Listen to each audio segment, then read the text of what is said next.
Hello, hello, hello. All right, ladies and gents, we are into lecture number 13. This one is the era of good feelings. Time frame wise, 1816 to 1824. The key points that you need to take notes on and focus on for test number 2 are Fulton's Folly, the Panic of 1819, the Monroe Doctrine, and the Missouri Crisis and Compromise. With this time frame is our third president of the Jeffersonian era, James Monroe. All right. And with his term in office, we have a lot of changes going on. All right. One of the things he does is he brings in some Federalists into his cabinet, into the government, and kind of rearranges some things. What usually is referred to as neo Hamiltonianism. What he does is he combines Jefferson's republicanism with this Hamiltonian federalism. And a lot of it has to do with just kind of a really keeping going a lot of Jefferson's policies, but also adding in more government spending, which Jefferson and Madison wouldn't have approved of. But what you'll see is with this government spending, it brings in things like the Erie Canal, many other things that really helps to boost the American economy. He's also pushing for a standing army. He wants roads created with government funds and canals other than just the Erie. And with this, we get this new era of Jeffersonian federalism, which is doesn't really make sense, but Monroe pulls it all together. All right, but what I really want to talk about at the beginning of all this is that things were really changing drastically during this time, and part of it had to do with transportation. Transportation in the teens, 20s, and into the 30s was drastically improving. With this helps with mail, this helps with transferring of goods, it helps with everything. All right. And one of the key beginnings of this is what we know of as Fulton's Folly. All right. Fulton's Folly comes with, well, it comes from a joke. All right. Robert Fulton had been wanting to do a steamboat for a very long time, and many people were ridiculing him, making fun of him, pushing this idea that it could never happen. He kept working on it, and one of his major benefactors was Robert Livingston. Hopefully you remember him from the Declaration of Independence, from Louisiana Purchase. He was one of the founding fathers that played a big role in things. And Fulton really believed that if we could have a steamboat travel in America, this would just change everything. So he kept working on it, and it tended not to work for a long time. Everybody was making fun of him. But finally, when it did work, he created the Clermont. Clermont. All right. The Clermont was the boat side wheel mounted steamboat. This completely revolutionized travel in America. No longer did you have to have the flat boats going down river and abandoning them, breaking them up, using them for other things. You could go up and downstream. This drastically improved transportation. It helped mail. It helped everything. All right. Monumental change. So keep that in mind. With this helps communication with mail, with what people need, what they want to, you know, transport. This also helps with like expansion, transporting people, not just goods. Um, Also, this is that first step towards the idea that you can move off, live somewhere completely different from where you're from, and still go back home and visit because you have a reliable means of transportation to go back and forth and fairly quickly. Also, during this time, trade was of huge importance. Merchants, with all of this going on, were able to trade and really push and promote things. Um, the fur companies and just general store owners would really improve their well being. All right. Also, during this time, like I told you, Monroe would have a combination of republicanism and federalism. And this is really why you have that moniker, the era of good feelings. He brought all of these, what he thought were the best of the Federalists, into things, right? Into this new era of American government to help out, all right? With this, um, he would get a lot of help from an individual known as John Quincy Adams, who would play a bigger and bigger role and would become president. John Quincy Adams would be his go to guy. And Adams would give him what's known as the Monroe Doctrine. And that's your next key point. With the Monroe Doctrine, the big thing to remember is that this document focuses on the idea that the Russians and the Europeans need to stay out of the Americas. The whole idea of it is, yeah, you guys were once the all powerful people here. But now, the Americans, no matter where in North, Meso, or South America we are, the Americans no longer want you.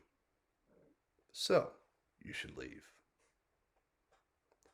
And if you come back, the U.S. will stand with wherever you try to take over again. We will rally by their side and help them keep you out. So, in essence, this is really our first real push into a policy, a foreign policy. All right. We really couldn't enforce this.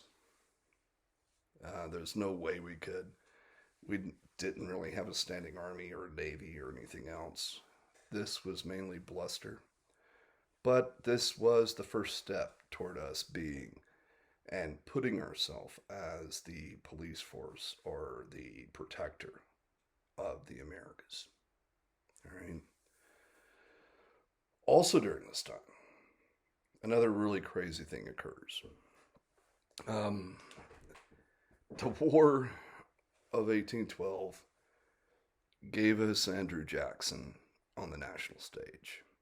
All right. Jackson dominated the South during this war and after this war, protecting it and guarding it from the Seminoles.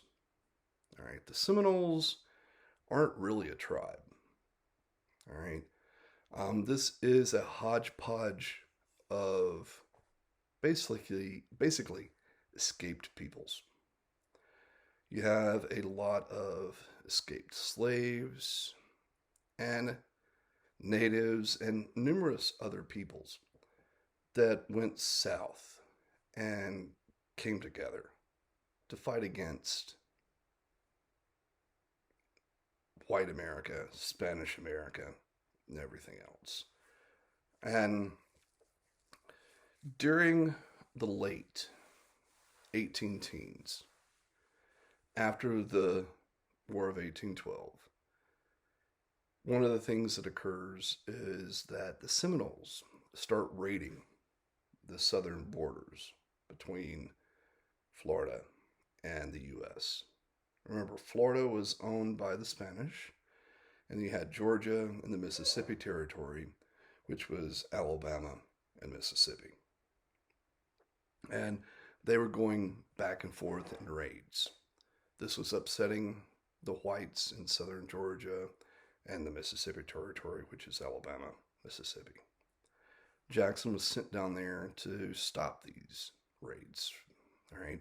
So while down there, he was chasing these Seminoles, trying to stop this tribe, this group, from doing this.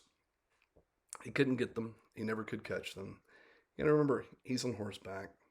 They're roaming around.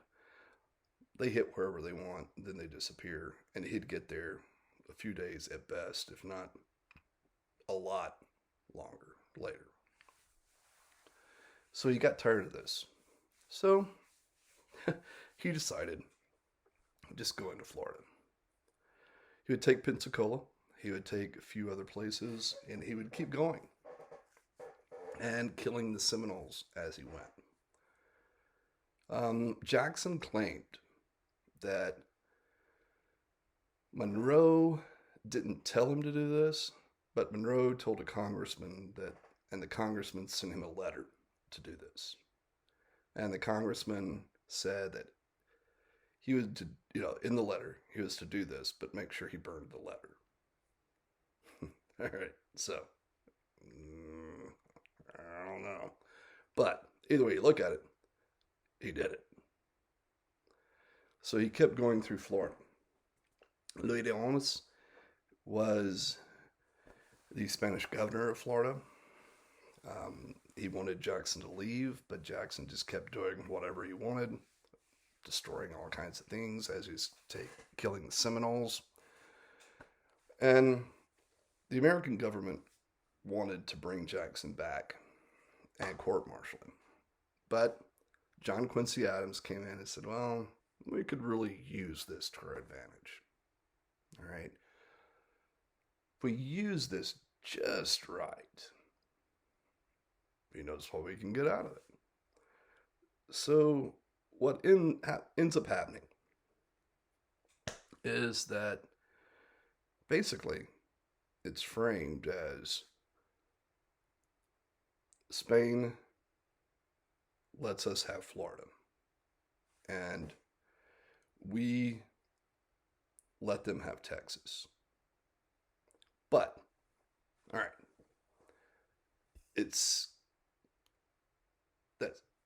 that sounds like a compromise in a treaty, but in actuality, they give us Florida because they can't stop Jackson from taking it.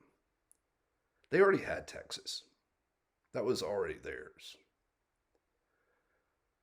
Not for much longer, but at that point, it was theirs. All right. So Jackson basically bullies us into Florida and takes it. And though everybody wants to court-martial him, as far as Congress goes and the president goes, nobody can touch him because he is the hero of New Orleans. He is the hero of the Southern Campaign. He is the hero of the War of 1812.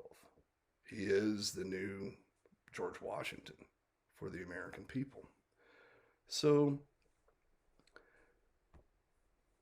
what can you do? All right, we've got it going. We've got the Monroe Doctrine. We've got Fulton's Folly. We've got Jackson and the acquiring of Florida. With all of this change economically, all right? Anytime where you have a drastic change in economics, one of the things that we're going to get into that starts right here, that we aren't going to talk about this time, but we will to wrap up test two, is the Industrial Revolution. It starts in the 18 teens. And Fulton's Folly and this increase in transportation really helps promote it, push it, and make it something new. So, with this leads us into something catastrophic for the economy, which is your next key point, the Panic of 1819. All right. So, anytime an economy changes, fluctuates, does anything different than it usually does, this causes a drastic fall in the stock market, anything else, whatever. The economy takes a turn for the worse because anytime you add something new, do something new, change something, make it something different, it creates instability. The economy does not like instability. So, with all this changing, with all this going toward a mercantile way of life, with this industrialization in the North, with this increased output, agriculture is no longer the sole,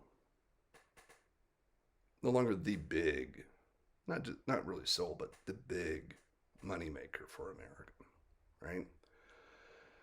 So things change for the poor, for the worse. That's what creates this Panic of 1819. Your next key point. It really begins with the drop in cotton prices. All right, with the North changing up, with this economy twisting around, creating new things, going in different directions. The plantation owners don't know what to do, what to charge for the cotton. So they stall. They try to think, well, should we charge more? Should we charge less in this changing economy? How should we look at this? You know, what's the approach? That stalling of selling the cotton creates a panic because suddenly so what if there is no cotton? What if there's no cotton to sell? So the banks come in and say, "Whoa, everything's going wrong." So just average farmers get hit first. You have this contraction of credit from the banks because they think the cotton crops have failed because the plantation owners aren't selling. So with the banks contracting the credit, they need money.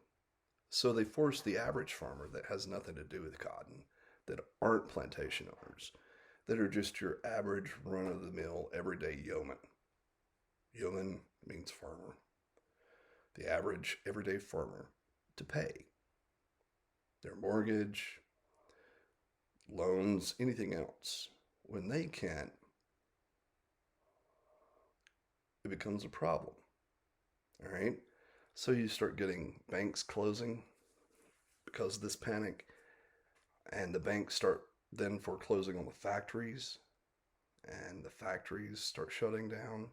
So you start having farmers lose their land, you start having factories go bankrupt, and of course, the North blames the South blames the North. And in the end, it's really both of them in this economy. Neither one were open with what was going on, and both of them were more than evenly responsible for this. You know, the South, because they stalled and didn't say why, and the North, because they panicked. So, with this Panic of 1819, you have many important things. This sets up the birth of urban poverty. We never really had urban poverty before. There was no such thing as the ghetto or the projects or anything like that. The cities were fairly small, and the people that were in the cities were employed. When the factory system came in and this industrialization began, when with industrialization you have this large scale move towards bringing huge numbers of people into the city, which is where we get the modern city. And when these factories started shutting down and putting all these people out of work, they couldn't pay anything because they didn't have a job. They were wage slaves. So you get the birth of urban poverty with this Panic of 1819. Also, because of this, with the changes in the North, in Boston and New York, Philadelphia, all the cities in the North, a lot of people lost their land, whether they were farmers out in the country or the people in the cities and jobs or business owners that lost them. They had voted before.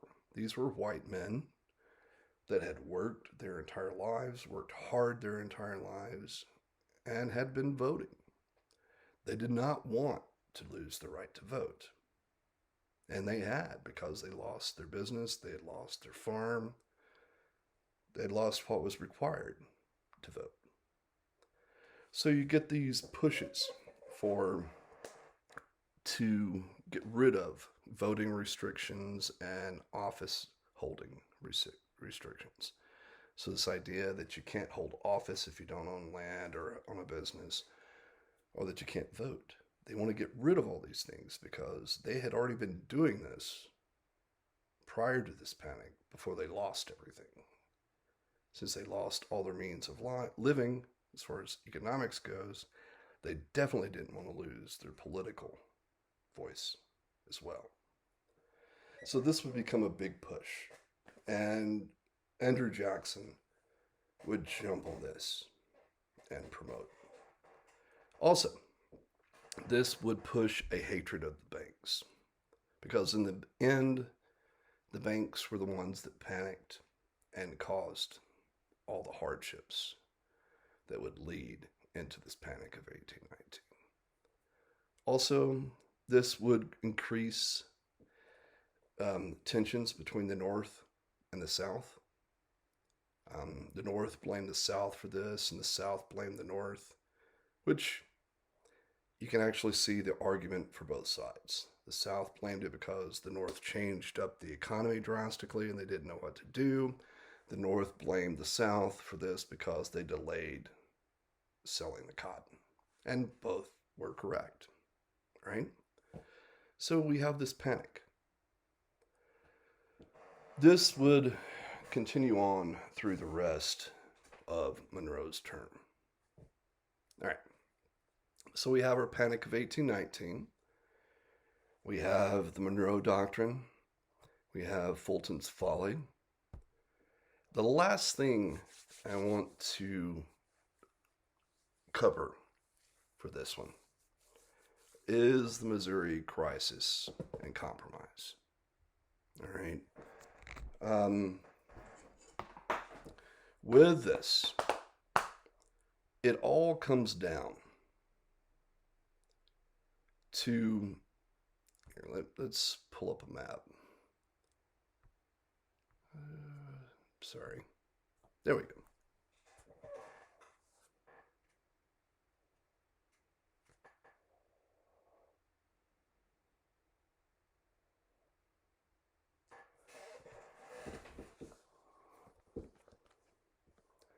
All right. Right there is Missouri. All right. Let's see if I can do this. Get this a little bit more where you can. There we go. All right.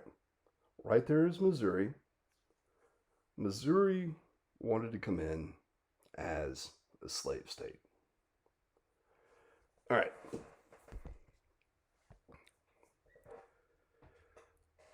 At that point, everything was balanced. There was an equal number of free states and slave states in Congress. They did not want to interrupt this balance and give, neither side really wanted to give the other side any advantage. So that Missouri wanted to come in as a slave state would definitely shift in the favor of the South. And the North didn't want this to happen. So,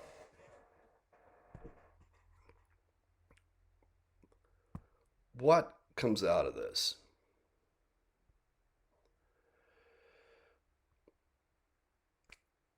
Is basically the North and South go into a death grip over the idea of slavery. In Missouri, the South says this is the only thing that can happen. The North says no. They will not accept Missouri as a slave state. All right. At this point, the debate rages on for over a year, and the South starts to threaten to secede. Remember, we talked about secession with the Hartford Convention in the War of 1812, where New England threatened to secede. So secession becomes an issue again. All right, the South is threatening to secede, and the North doesn't seem to worry about it. So the debates get more and more heated. It gets more and more violent. Congressmen and senators, representatives and senators start bringing guns and hunting dogs to protect themselves. And Henry Clay steps up. Henry Clay is a representative from the state of Kentucky, a slave state that borders both the North and South, and he and his state represents both what could be considered Northern and Southern interest. So, Clay works on a compromise. All right. What he does is he says, let's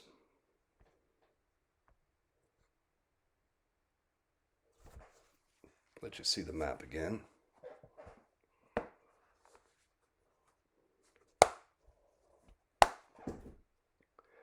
Missouri can come in as a slave state, but Maine, which is up here off the map right now, gets to come in as a free state. All right, so we've got Missouri coming in as slave, Maine coming in as free. So it keeps the balance. All right. Also, if you can see the blue territory, the yellow, which is Missouri, that line right there is known as the 3630 parallel. All right. With the 3630 parallel, this is the next part of the compromise. Everything of the Louisiana Purchase territory above the 3630 parallel is supposed to be free. No slaves allowed. Everything below the 3630 parallel would be slave. The South agreed to this because they believed that all this other territory would soon follow. All right, so you have the Missouri Compromise with Clay. All right, we have, Missouri coming in as a slave state, Maine coming in as a free state. We have that 3630 parallel. Everything above it free, everything below it slave. And both sides are very unhappy about it, but decide that compromise is better than civil war. So they agree. That's the last major key point that I want to cover with you guys for this lecture. All right. Um, with that, the other big thing we can wrap up with is the election of 1824. This is a highly contested election. In the end, the two key players were John Quincy Adams and Andrew Jackson. Andrew Jackson would win the popular vote, but the Electoral College would elect, in the long run, John Quincy Adams. So Adams would serve as president from 1824 to 28. Uh, this, in Jackson's eyes, was a slight to him and the American people because he did win the popular vote. With this, he decided to wage war on these weak politicians. And this ushers in a new era of politics, which we will cover in Jacksonian America. All right, with that, we will end with what Jackson referred to as the corrupt bargain, and we will pick it up in Jacksonian America. Everybody, see you next time.